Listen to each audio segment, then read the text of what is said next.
Class 10th SST geography के agriculture part में इसके पिछले वाले वीडियो में हम लोग भूदान ये टेक्नोलॉजिकल एंड इंस्टीट्यूशनल रिफॉर्म्स के बारे में स्टडी किए थे। प्रौद्योगिकी और संस्था के सुधार के बारे में। इसमें ये हम लोगों का कल एक टॉपिक इसके पिछले वाले वीडियो में हम बताए थे आपको भूदान और ग्रामदान। तो भूदान और ग्रामदान के बारे में आप स्टडी कर लीजिएगा। तो इसमें ये भूदान आंदोलन जो है या ग्रामदान जो है ये विनोबा भावे से जुड़ा हुआ है। ठीक है,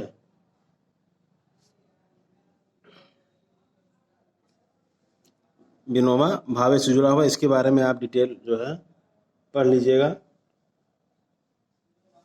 और ये भूदान आंदोलन जो है विनोबा भावे के द्वारा शुरू किया गया। और ठीक है, और इसमें आप लास्ट में देखेंगे इसे हम जो है इस भूदान ब्लडलेस रिवॉल्यूशन के नाम से भी इसको जानते हैं। जो हमारा भूदान ये आंदोलन है विनोबा भावे के द्वारा शुरू किया गया, इसको हम ब्लडलेस रिवॉल्यूशन यानी कि रक्तहीन क्रांति के नाम से भी इसे हम जानते हैं।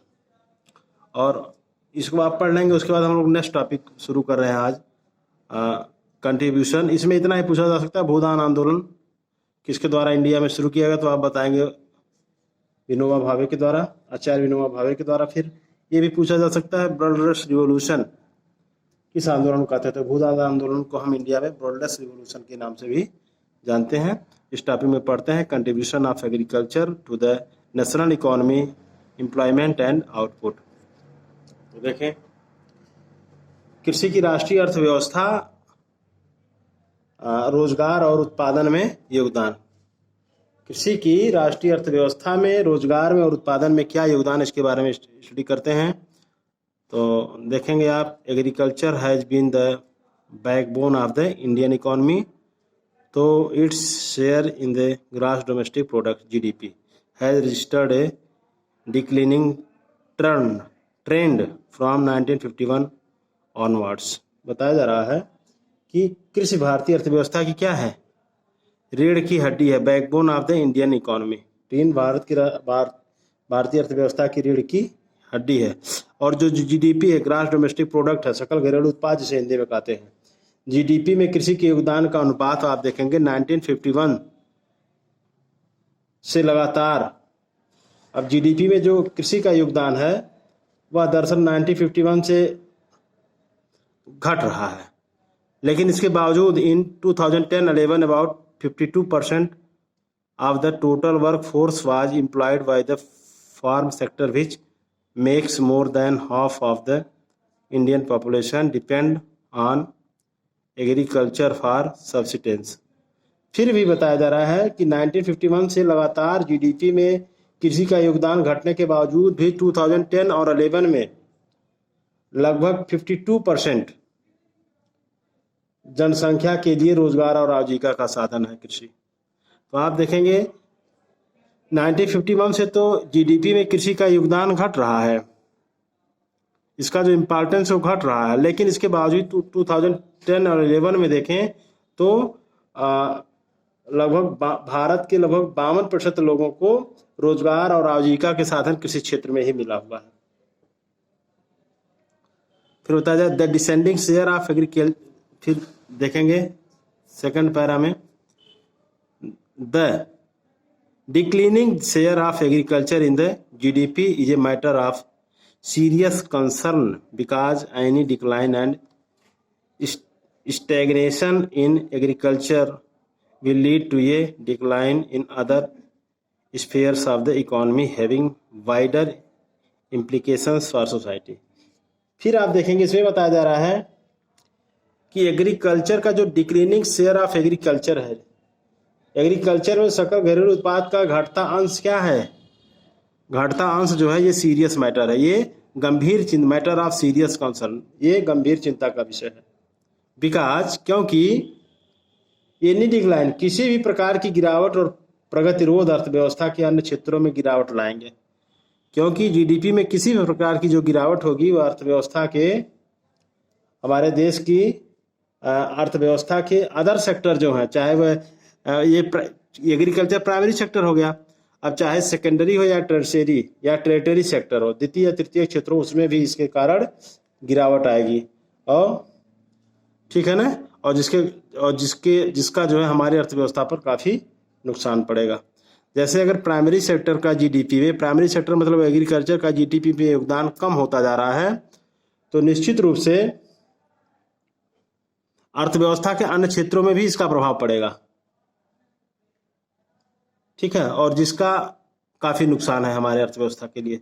Considering the importance of agriculture in India, फिर बताया जा रहा है कृषि को considering the importance of agriculture in India, the government of India made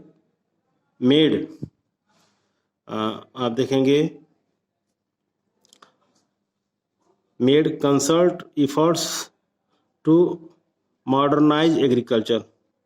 बताया जा रहा है कृषि के महत्व को समझते हुए इंडियन गवर्नमेंट ने कृषि के मॉडर्नाइज यानी कि आधुनिकीकरण के लिए प्रयास किया है। सरकार जो ये जीडीपी में या जो एग्रीकल्चर का जो लेवल गिरता जा रहा है, और इसके महत्व को ध्यान में रखते हुए गवर्नमेंट ने जो है, ये भारत सरकार ने, आप देखेंगे इसके मॉडर्नाइजेशन के लिए, आधुनिकीकरण के लिए प्रयास गवर्नमेंट ने किया है कृषि क्षेत्र के। रिसर्च ICAR, ठीक है ना, research, agricultural universities, veterinary services and animal breeding centres, horticulture development, research and development in the field of meteorology and weather forecast ETC। अब गवर्नमेंट ने कृषि क्षेत्र के मॉडर्नाइजेशन के लिए, आधुनिकीकरण के लिए क्या प्रयास किए हैं, ये बताया जा रहा है आपको। तो आप देखेंगे, पहला तो भारतीय कृषि अनुसंधान परिषद की स्थापना की गई है, ICAR, Indian council for agriculture research, भारतीय कृषि अनुसंधान परिषद इसका पूरा नाम हो गया। इसके अलावा कृषि यूनिवर्सिटीज, कृषि विश्वविद्यालयों की स्थापना की गई है। वेटरनिटी सर्विसेज, पशु चिकित्सा सेवाओं की व्यवस्था की गई। एनिमल ब्रीडिंग सेंटर्स, इसके अलावा पशु प्रजनन केंद्रों की स्थापना की गई है। हॉर्टिकल्चर डेवलपमेंट, बागवानी विकास के क्षेत्र में काम किया गया है। इसके अलावा research and development in the field of metrology, और मौसम के पूर्वानुमान के क्षेत्र में अनुसंधान एंड वेदर फोरकास्ट, और मौसम पूर्वानुमान के क्षेत्र, मौसम विज्ञान और मौसम पूर्वानुमान के क्षेत्र में अनुसंधान और विकास को वरीयता दी गई है। इतना कार्य गवर्नमेंट ने क्या किया है, कृषि के आधुनिकीकरण के लिए किया है। अब ये आपको पॉइंट वार तैयार होना चाहिए कि अब ये क्यों किया है। इंडियन एग्रीकल्चर का इंडियन जीडीपी में, ग्रॉस डोमेस्टिक प्रोडक्ट में कृषि का इम्पोर्टेंस घट रहा है 1951 से लगातार, और इसका इम्पोर्टेंस बढ़ाने के लिए, ठीक है ना, गवर्नमेंट ने कृषि के एग्रीकल्चर के मॉडर्नाइजेशन पर जो है ध्यान दिया है, और फोकस करने के लिए, और इंडियन एग्रीकल्चर को मॉडरेट करने के लिए, आधुनिक बनाने के लिए गवर्नमेंट ने भारतीय कृषि रक्षा अनुसंधान की स्थापना की गई, कृषि विश्वविद्यालय, इसके अलावा पशु चिकित्सालय, पशु प्रजनन केंद्र, ठीक है, बागवानी विकास और मौसम विज्ञान, मौसम पूर्वानुमान के क्षेत्र में जो है पूर्वानुमान के क्षेत्र में अनुसंधान और विकास को वरीयता दी गई है। Were given priority for improving Indian agriculture, apart from this, improving the rural infrastructure was also considered essential for the same। फिर बताया जा रहा है कि इस तरह से आप देखेंगे, ये सब जो है गवर्नमेंट ने ये कार्य किए हैं। भारत सरकार ने कृषि के आधुनिकीकरण के लिए जो प्रयास किए हैं, उनमें से आप ये 4-5 पॉइंट लिख सकते हैं। एक क्वेश्चन यहाँ बनता है कि इंडियन गवर्नमेंट, भारत सरकार, भारतीय कृषि के आधुनिकीकरण के लिए क्या क्या प्रयास किए हैं। तो आप इसको पॉइंट वार बना करके लिख सकते हैं। और फिर एक्टिविटी में एक आपसे जो है क्रियाकलाप में किया जा रहा है, find out why an Indian farmer does not want his son to become a farmer. बहुत अच्छा यहाँ बताया, पूछा जा रहा है, ज्ञात कीजिए कि भारतीय किसान अपने बेटे को किसान क्यों नहीं बनाना चाहता। इसमें से आप लोग स्टडी कर रहे हैं, सोशल साइंस का इस पार्ट को पढ़ भी रहे हैं जो लोग, इसमें से कोई भी स्टूडेंट कोई किसान फार्मर क्यों नहीं बनना चाहता, या कोई भी फार्मर अपने बेटे को किसान क्यों नहीं बनाना चाहता। ठीक है, ये यहाँ पे बहुत अच्छा एक क्वेश्चन किया गया है। ठीक है, तो इसके बारे में आप लोग इसका आंसर सोचिएगा, फिर हम आगे बढ़ते हैं। From the table 4.1 it is clear that though the GDP growth rate is increasing over the years, बताया जा रहा है तालिका 4.1 से यह स्पष्ट है कि पिछले वर्षों में जो जीडीपी में वृद्धि हुई है, पिछले वर्षों में क्या हुई है, यहाँ पे आप देखेंगे, ये हमारा है तालिका 4.1 में आपको बताया जा रहा है। देखिए लिखा हुआ है Indian growth rate of GDP and major sectors. अब मेजर सेक्टर 3 दे दिए आपको, ये जो एग्रीकल्चर है प्राइमरी सेक्टर इसको कहते हैं, पी लिख देते हैं। इंडस्ट्री को सेकेंडरी सेक्टर कहते हैं, और सर्विसेज को टेरिटरी यानी तृतीय सेक्टर कहते हैं, थर्ड। तो आप देखें अब जीडीपी में जो योगदान है, देखें एग्रीकल्चर का देखिए योगदान गिरता जा रहा है। 2013-14 ईयर में देखें 4.2, और 2014-15 में -0.2, फिर 15-16 में देखेंगे 1.1। इसी तरह से आप देखें इंडस्ट्री का योगदान क्या है, बढ़ा है, और सबसे ज़्यादा सर्विस सेक्टर का, तृतीय क्षेत्र का योगदान बढ़ा है। और तृतीय क्षेत्र में क्या आएगा, जो हमारे ट्रांसपोर्टेशन है, परिवहन है, ठीक है ना, परिवहन संचार ये सब के जो साधन है तृतीय सेक्टर में आएंगे, सर्विसेज जो होंगी। तो इस तरह से देखेंगे, अगर टोटल जीडीपी में देखें तो यहाँ ही आपसे बताया जा रहा है from the table 4.1 is a clear that तो the GDP growth rate is increasing over the year.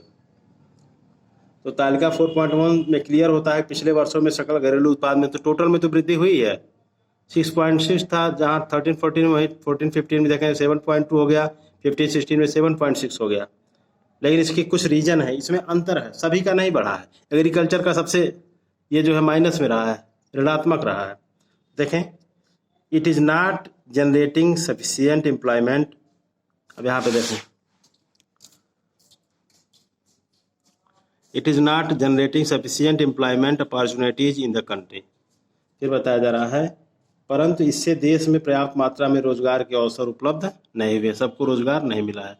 The growth rate in agriculture has been decelerating which is an alarming situation. और कृषि में विकास दर क्या हो रही है, कम हो रही है, विकास दर कम हो रही है, जो कि एक चिंताजनक स्थिति है, alarming situation. Today Indian farmers are facing a big challenge from international competition and reduction in the public investment in agriculture sector. आज या वर्तमान में इंडियन फार्मर्स को इंटरनेशनल लेवल पर अंतर्राष्ट्रीय प्रतिस्पर्धा से एक बड़ी चुनौती करनी पड़ रही है, या चुनौती का सामना करना पड़ रहा है। किसमें, एग्रीकल्चर सेक्टर में। Subsidy on fertilisers is decrease leading to increase in the cost of production. बताया जा रहा है कि जितने भी ये केमिकल फर्टिलाइजर्स हैं या रासायनिक उर्वरकों पर जो ये फर्टिलाइजर्स हैं या रासायनिक उर्वरक हैं, इन पर जो है सब्सिडी कम करने से या सहायता कम करने से उत्पादन लागत क्या हो रही है, भारतीय किसानों की बढ़ रही है। Moreover reduction in import duties on agricultural products have proved detrimental to agriculture in the country।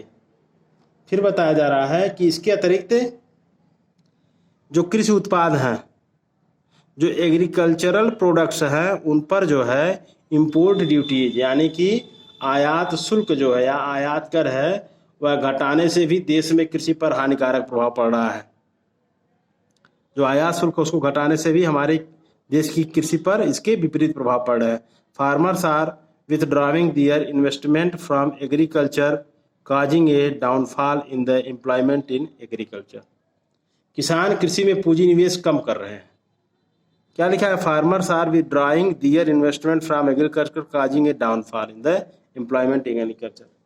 किसान कृषि में पूंजी का निवेश कम कर रहे हैं और जिसके कारण कृषि में क्या हो गया है? रोजगार, एम्प्लॉयमेंट इन एग्रीकल्चर, कृषि में रोजगार के अवसर घट रहे हैं। ठीक है, तो यहाँ एक दिया है वाई आर, देखें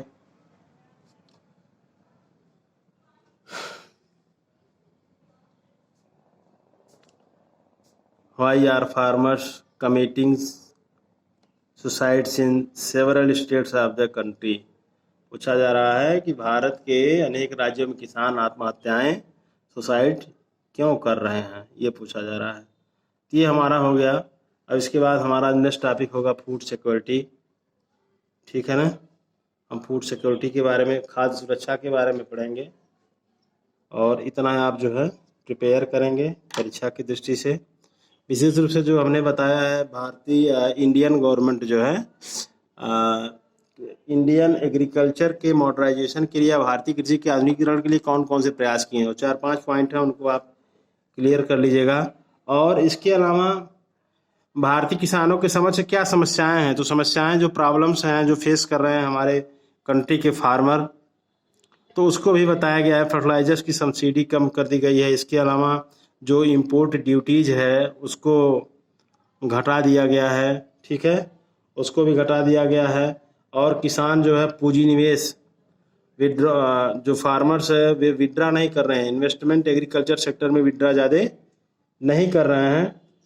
तो ये सब जो है कुछ प्रॉब्लम्स हैं जिनको हमारे कंट्री के फार्मर्स फेस कर रहे हैं। इसके अलावा इंटरनेशनल लेवल पर जो कंपटीशन है उसको भी फेस कर रहे हैं। उस कंपटीशन में हमारे कंट्री के फार्मर्स क्या हो रहे हैं?